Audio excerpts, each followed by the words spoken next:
9th class का start करना है। इसका नाम है कोऑर्डिनेट ज्योमेट्री। क्या नाम है? निर्देशांक ज्यामिति। समझ में आ रहा है? निर्देशांक ज्यामिति स्टार्ट करने वाले हैं। चैप्टर का नाम है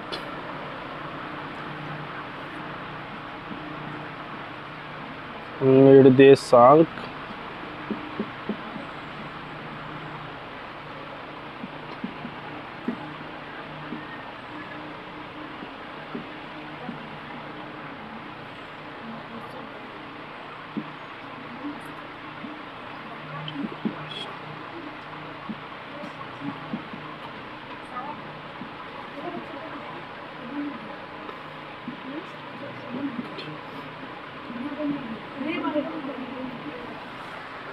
कोऑर्डिनेट ज्योमेट्री।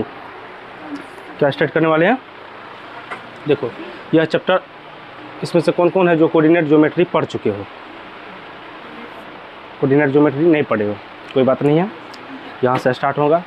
आप लोग भी आराम से ध्यान से देखिए, सबको समझ में आएगा। कोऑर्डिनेट ज्योमेट्री में हम लोगों को ग्राफ पढ़ना रहता है। क्या पढ़ना रहता है? ग्राफ। आप लोग आज के बाद जाइएगा, ग्राफ कॉपी खरीद करके ले आइएगा। अच्छे से समझना है बात को। ग्राफ किसे कहा जाता है? आप बचपन में संख्या रेखा देखे थे? संख्या रेखा, जैसे अगर कोई एक रेखा होता है, ध्यान दीजिए सब, एक क्या होता है? रेखा होता है। रेखा के बीचों बीच में क्या होता है? जीरो होता है। रेखा के बीचों बीच में जीरो होता है।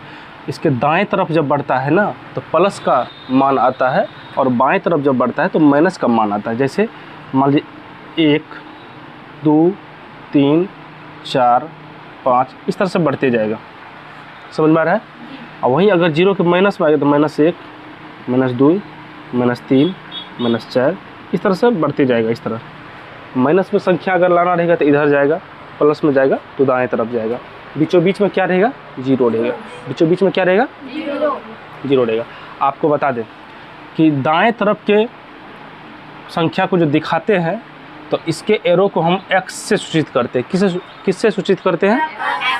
अब बाएं तरफ को भी x से तो करेंगे, लेकिन x डैश से करते हैं। इसको क्या बोला जाता है? x dash. x डैश बोला जाता है। आप लोग समझ रहे हैं कि पॉजिटिव, यानी पॉजिटिव मतलब होता है प्लस वाला। प्लस वाला को जब संख्या रेखा पर डालते हैं तो उधर के वैल्यू को x से सूचित किया जाता है, और इधर के वैल्यू को x डैश से सूचित किया जाता है। कोई दिक्कत नहीं।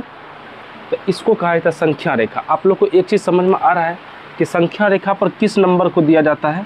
जो जीरो को भी संख्या रेखा पर लिख सकते हैं कि नहीं लिख सकते हैं? जीरो को लिख सकते हैं। जीरो छोड़ करके जितना भी धनात्मक संख्या उसको लिख सकते हैं कि नहीं लिख सकते हैं? ऋणात्मक संख्या को लिख सकते हैं कि नहीं लिख सकते हैं? इसका मतलब है कि जितना भी पूर्णांक संख्या होता है, जितना भी पूर्णांक संख्या होता है उसको संख्या रेखा पर लिखा जा सकता है। लिखा जा सकता है ना। ये रहा बचपन का पढ़ाई का, जो बचपन में सब आदमी पढ़े हो, इसको कहा जाता है संख्या रेखा। इसको क्या कहा जाता है? संख्या रेखा। लेकिन अभी जो हम लोग 9th क्लास में जो पढ़ेंगे कोऑर्डिनेट ज्योमेट्री, तो वहाँ पर संख्या रेखा का यूज होगा हम लोग को, लेकिन पढ़ना पड़ेगा क्या? कोऑर्डिनेट ज्योमेट्री में 2 गो संख्या रेखा को पढ़ना रहता है। क्या वो संख्या रेखा को पढ़ना रहता है? 2 गो। समझ में नहीं आ रहा है?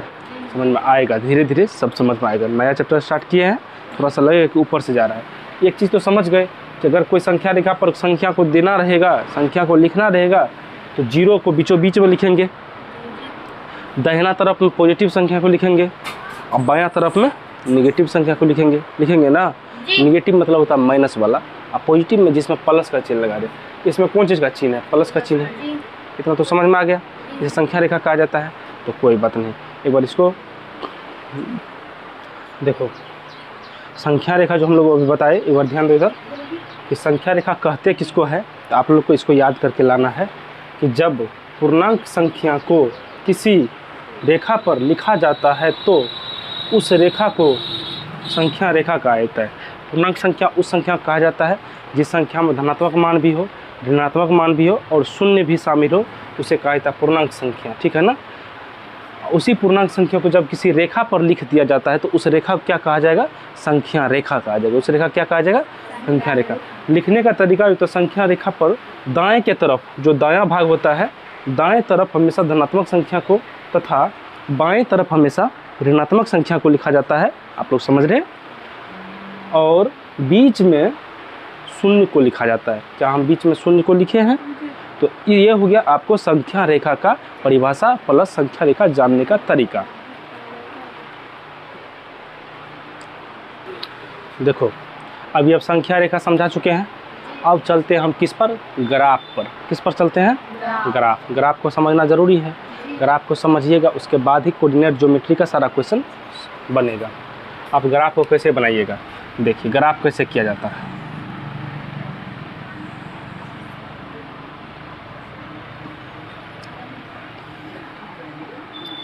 देखिए ये बड़का के प्लस का चिन्ह है कि नहीं है?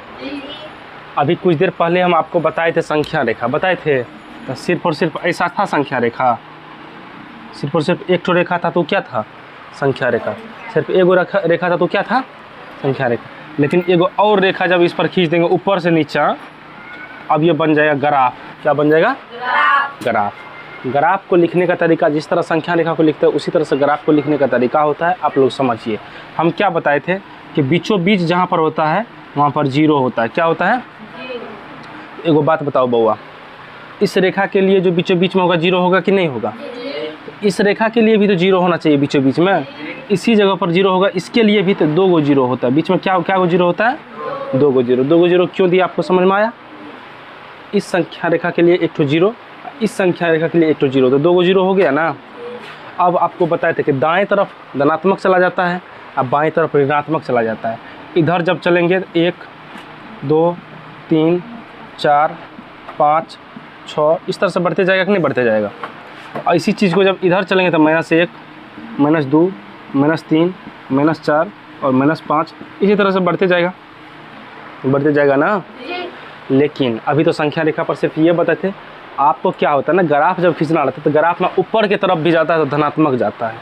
जैसे यहाँ पर 1 2 3 4 5 इस तरह से बढ़ते जाएगा। लेकिन नीचे की तरफ कैसा जाएगा? ऋणात्मक। नीचे तरफ ऋणात्मक, -1 -2 -3 -4 -5 इस तरह से बढ़ते जा रहा है। नहीं बढ़ते जा रहा है ना। आपको दिख रहा है कि दो ग्राफ है ना हम खींच दिए, एक ग्राफ ऐसे एक ग्राफ ऐसे खींच दिए है ना। जिस तरह से इस ग्राफ में एक तरफ धनात्मक है एक तरफ ऋणात्मक है, उसी तरह से इसमें भी ऊपर धनात्मक है नीचे ऋणात्मक। जब कभी भी ग्राफ पेपर पर आपको ग्राफ खींचना रहे तो हमेशा दाहिना तरफ पर आप मान को धनात्मक करना रहता है, और बायां तरफ वाला को ऋणात्मक करना रहता है, ऊपर वाला को धनात्मक करना रहता है और नीचे वाला को ऋणात्मक करना रहता है। अब इसका नाम देख लीजिए, ये जो पहले ही बता दिए थे कि ये जो ग्राफ ये जो बताए थे संख्या रेखा वाला पर, तो दाहिना तरफ x होता है, बताए थे ना। तो इस तरफ क्या होता है? x डैश होता है ना। उसी तरह से ई वाला रेखा जो होता है, जो खड़ी रेखा होता है ऊपर से लेकर नीचा तक जो होता है, इसको ऊपर वाला मान कहा जाता है y। क्या कहा जाता है? नीचे वाला क्या कहा जाता है? y dash. क्या कहा जाता है? y dash. आपको समझ में आया कि बीच में दो गो जीरो क्यों आया? ये समझ में आया कि एक तो इस रेखा के लिए जीरो, एक तो इस रेखा के लिए जीरो, तो इसके बीच में आ गया जीरो। समझ में आया? चलिए इसको उतारिए आप लोग। देखो हम क्या बताएं ग्राफ के बारे में, सुनो।